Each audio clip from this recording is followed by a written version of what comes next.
I may never, ever in my life be able to have sexual intercourse without excruciating pain. I know. Hey guys, here we are today talking about something very, very personal, but I feel like it's important to talk about.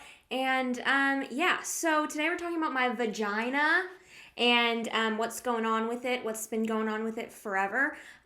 So if that makes you uncomfortable, my body, my vagina, just the word vagina, if you're uncomfortable, you probably want to stop watching this video. I don't know why you even clicked on it in the first place if that makes you uncomfortable, considering the title. Yeah, so here we are today talking about purity culture and how it caused my vaginismus. And I'm going to talk about my recent diagnosis, if you will, of vaginismus and kind of what it is and my experience with it. I want to preface all of this by saying I'm not a doctor. I am not a psychologist, psychiatrist. I am not a scientist.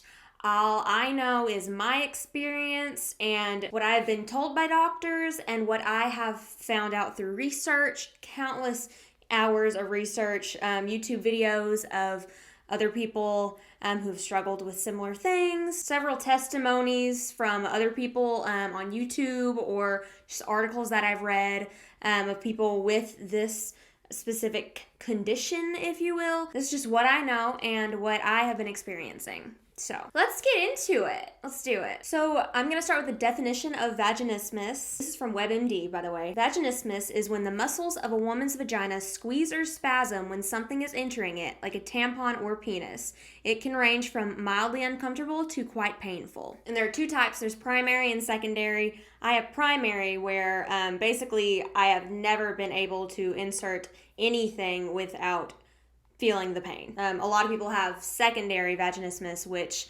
happens often after childbirth, when something traumatic happens to your body, sexual assault, lots of different things can cause that. But I have primary vaginismus, which is also referred to as lifelong vaginismus. So cute, I love that. I feel like this is important to talk about because I did not know until literally this year what vaginismus was and that's what it is. I was not aware that it was even a thing. I knew that something was wrong because I've been trying to wear tampons since probably 7th grade was probably the first time I tried. And it's always burned like crazy and I've never known why. And every time I tried to Google it, I couldn't find anything, but I haven't Googled it in several years. Clearly, there is a name for it now. So basically, it is an involuntary muscle spasm.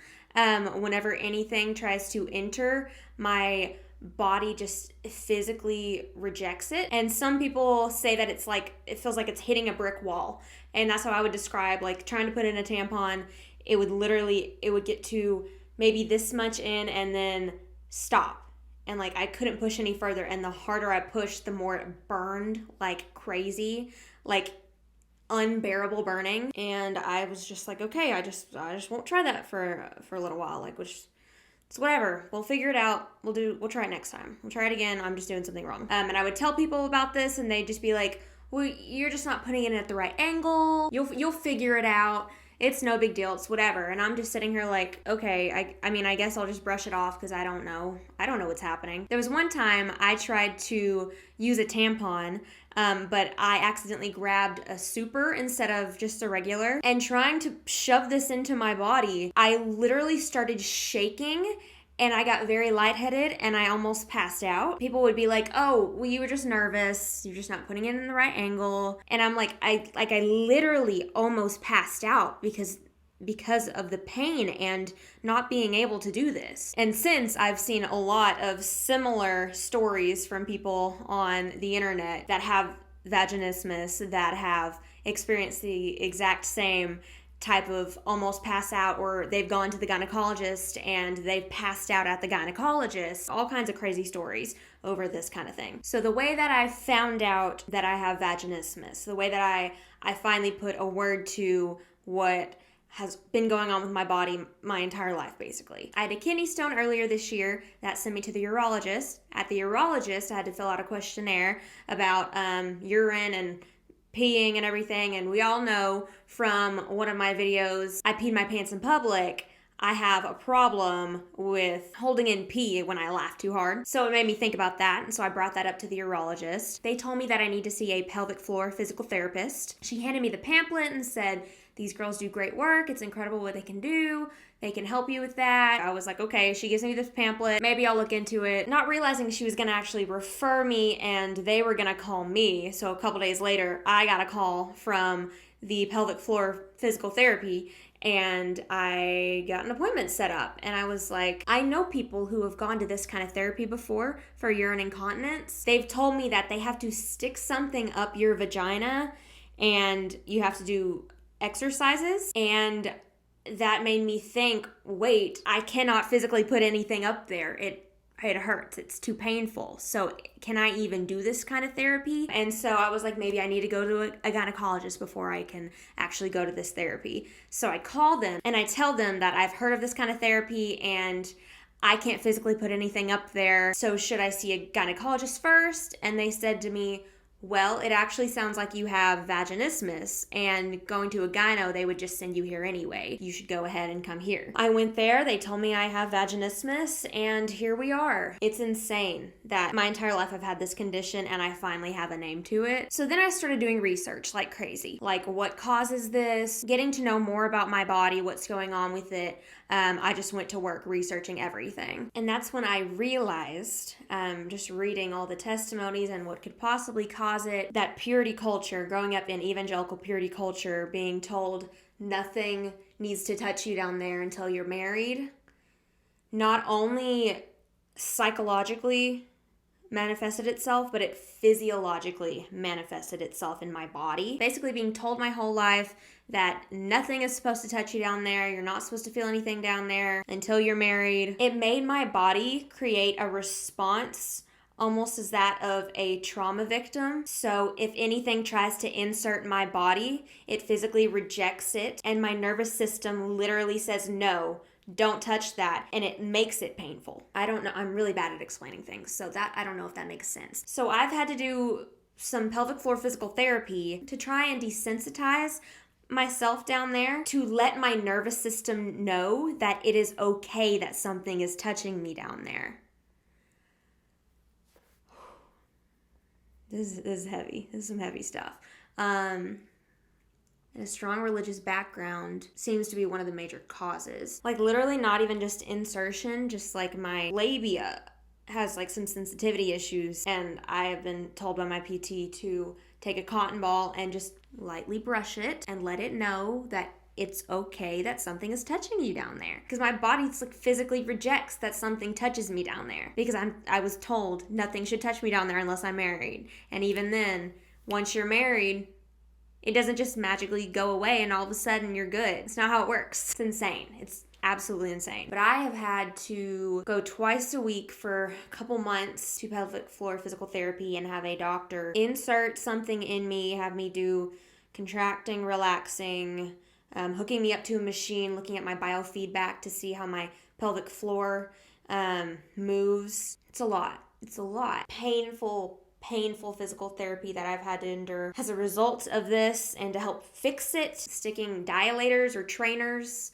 inside me and contracting, relaxing, stretching it left, right, down. It's hard to explain if you haven't experienced it, but it is horribly painful. One time I even cried, and I didn't let her know that I cried, but she told me she saw that I cried. So, awful, painful, horrible therapy that I have to endure to try and fix what is going on with my body. I feel like I'm all over the place and missing all kinds of stuff. So basically, my pelvic floor is in a constant state of tension. It's supposed to be relaxed, but it's like this. It's tense, but it's not a strong tense. So whenever I try to hold in my pee, it tries, but it's not strong enough, because it's always like this. It's just not strong enough. So I need to physically relax it. I have been having to do pregnancy yoga to try and relax my pelvic floor naturally. What am I even talking about anymore? I don't even know what to say. Like, I'm making this video to hopefully spread awareness to the fact that vaginismus exists, and the fact that purity culture is toxic. Growing up being told all these things, told my body to shut down, basically, and that is traumatic physically. That's just where I am right now. I'm going through a lot of things with my vagina and my vulva and my labia. So we're saying those words because they're the words that I'm struggling with right now, physically, in my body, on my body. I don't know. But we have made progress. I have been able to hold in my pee whenever I laugh for the most part. And I have been able to successfully wear 7 tampons or so. It's still a little painful upon insertion and pulling it out, but not even close to how bad it normally had been. I also did go to the gynecologist for the first time ever, and after a couple months of physical therapy, was able to have a successful exam, a successful pap smear. It was painful, but not nearly as painful. I actually used my dilator before, right before, as I was waiting to help prepare my body for her to insert something as well. So it's insane. It's insane. All of this stuff, it's insane. Who knew that this was a thing? It's crazy. That's progress, but the progress, it just comes and goes, because sometimes I'll try my dilators and it will work very well. I will make a lot of progress with them, but then I'll try again a couple days later and it will burn like crazy. And it's very discouraging, and it's a process. It's a process. Long, big, uncomfortable, emotionally draining process, but I have to do it. It's all over the place because I get in this, wow, I'm so excited, I'm doing really well headspace, and it's progress, we're making progress, and then I just have one bad dilating experience and it just all comes back, and I just sit here and I'm like, vaginismus, there's a 90% success rate in overcoming it, and I'm like, what if I'm that 10%? And it's freaking absolutely terrifying that I may never ever in my life be able to have sexual intercourse without excruciating pain. I've found a lot of women's testimonies about growing up in purity culture and then getting married, and on their wedding night is whenever they find out that they have vaginismus, when they physically can't get it in, whatever you want to call it, because it's so painful and it burns like crazy. And that is just devastating. That is absolutely devastating. It's physically damaging to your body. Could be damaging to your marriage. I've seen people, they realized on their wedding night they had vaginismus and they had a sexless marriage for 15 years, then finally figured out what was wrong. There's just so many stories like that, and that's because we're taught to not embrace our sexuality, not feel anything sexual. If you do, you should feel shame for it if you're not married. And that is just unrealistic. We are humans. It is human nature to feel sexual desires, and you are told not to. Growing up in the evangelical Christian church, it's all about shame and guilt, and it's destructive, not only to your mind, but to my body. So that's just where I am right now. That's what's going on with my body. I am trying to fix the damage that has been done to it. That's my life. So that's really good. Wow. So yeah, I have been going through a lot physically with my body, and figuring out what's going on with it and why and how to fix it, and in that also deconstructing from the upbringing that I endured. So there's a lot going on right now, but I'm excited. I'm terrified, but I'm excited. I've never been more excited to learn about what's going on with my body and my mind. I'm doing a lot of research on purity culture. Pure by Kay Klein. I've been reading that. I'll link some things down below. That's my experience. If you have questions, please feel free to ask. I literally just sat here and talked about my vagina, so clearly TMI is not really a thing for me. It never really has been, but like super, super not a thing for me. Too much information. I don't really have a lot to hide. So I'll tell you pretty much anything. I don't care. Why should I care? It's whatever. And hopefully this helps people. So yeah, thank you guys so much for watching. I hope you enjoyed this video. If you didn't, then okay. Hope you have enjoyed me letting you in on what the heck's going on with me. I'm gonna be fine at the end of the day. But man, this is some crap here. This is some crazy crap here. So, it's good. Alrighty guys, thank you so much for watching. And I will see you next time. So I'll see you then. Thank you and goodbye. Good morning, Usnavi. No.